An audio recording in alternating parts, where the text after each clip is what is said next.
My fellow Americans, this is Laura Pickles Bush with my last Holy Day greeting from the White House. We are packing up for our final trip to the Prairie Chapel for a Christmas in Crawford with the whole Bush clan. We always look forward to this most wonderful time of the year, to communing with our loving extended family, stringing up the lights and plugging in Dick Cheney, playing board games like Monopoly or the twins' favorite, Bobbin' for Barbiturates, then propping up Paw Paw after his nightly cocktail. This year, the remaining unindicted members of the Bush family are setting up for a rousing game of one potato to decide who will be the next president. Personally, I'm pulling for Jeb, because somebody's got to pardon his brother. But before we depart, I wanted to chat a minute and share with you how much Georgie, the twins, and I are going to miss our time at the fabulous White House. All the family gatherings, the banquets and parties, and secret middle-of-the-night coffee clatches in the network of tunnels with those friendly PNAC folks. I'll never forget the 21st birthday bash we threw for Jenna and the other one.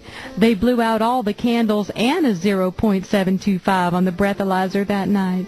Such lovely times.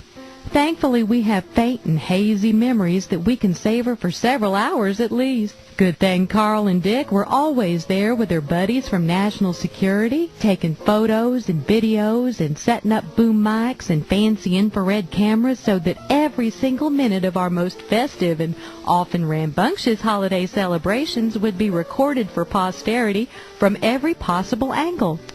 They are so thoughtful and generous, they even made numerous copies of our most precious White House moments and distributed them to safes and lock boxes, airport lockers, and even underground caves in Switzerland. They said backups were always a good idea. They are so kind. And I also want to thank all you little people who, despite your terrible financial sufferings as a result of the recession we inherited from Bill Clinton, have so generously offered to help us pack. The White House Office of Peasant Relations has been literally overwhelmed with letters and email and phone messages and funny little drawings and offers to personally escort us back to Crawford. Now that's the spirit of America I will miss when the Baraccas take over. It's a good thing they're moving in on the day we leave. I was afraid we'd have to sell in a down market. Speaking of heading home, we've been busy little beavers around here tidying up for the new residents. Georgie's almost finished filing and cataloging his most important papers in the war room, saving the ones he hasn't finished coloring for the long drive home.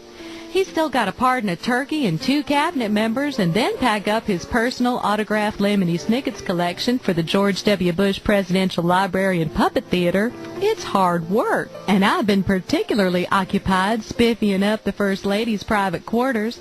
I keep it fairly neat anyway, dusting my medicine cabinet for prints every day and dumping the half-empties into the potted fern before my servants bring me my morning Starbucks Luckies and EpiPen.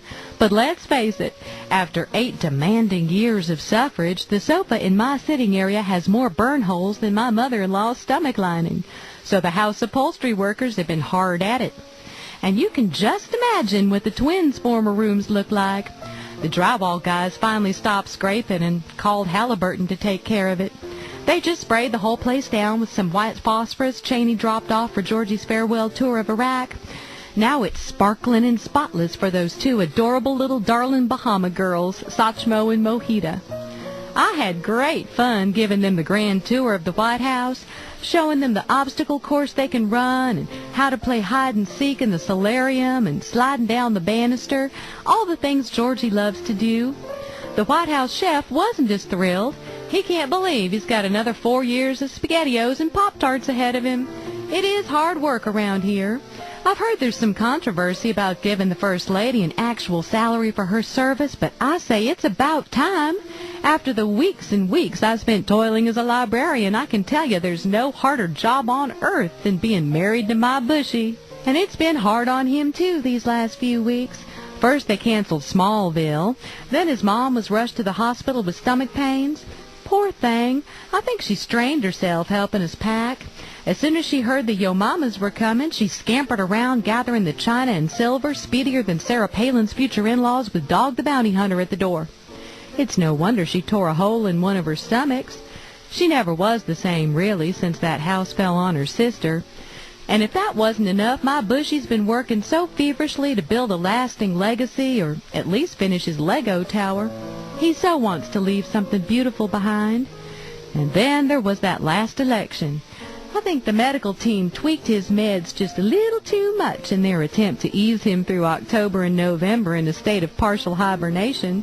I felt so sorry for him when that senior staffer gently slapped him into consciousness that Wednesday morning, whispering, "Mr. President, Barack Obama's bound for the White House." My Bushy got so excited his eyes flew open, he spit out his Xanax, he jumped up and shouted, "Yippee! You mean we finally caught him?" After a few hours of explaining, he was so disappointed the rest of the day, he just picked at his cheeseburger pizza and even gave up golf for the whole weekend. But the final straw was that press conference in Iraq. The only thing my Bushy's been trained to dodge are subpoenas in military service. Now, he is used to fielding softballs from reporters, but I was proud of my athletic husband's almost feline reflexes when that ungrateful heathen lobbed his loafers. As you can tell by that video, my Bushy's been working out a lot. In fact, he's been practicing daily duck and cover drills in the backyard ever since Cheney shot that lawyer in the face. That's really paid off for him. But I was miffed at his Secret Service detail. I asked them why they didn't stop the second shoe, and their only explanation was that they couldn't stop laughing. Condi was upset over the incident, too.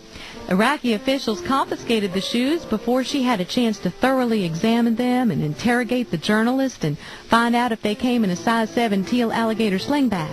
You would think the Iraqis would be more grateful for all this fine Christian liberating Bushy's been doing over there.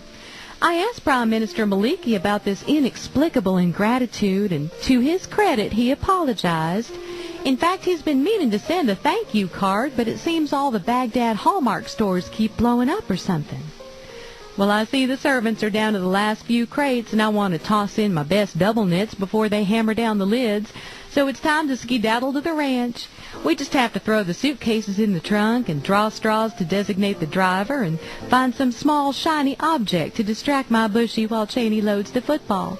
Last year we were tardy, and the cousins had practically emptied the silo of Lone Star and were making a festive green punch out of NyQuil and Sprite, and we were saving that for New Year's. Plus, Sarah Palin's providing the turkey, and Cheney wants a chance to waterboard it before she pops it into the big aluminum funnel. Oh, and I wasn't going to think about all that torture stuff this week.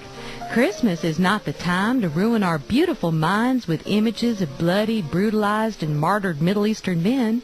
That's what we celebrate at Easter. So I'll just close by saying happy holy days, and God bless almost all of you. Thanks for sharing the last white Christmas in the White House with me and my Bushy.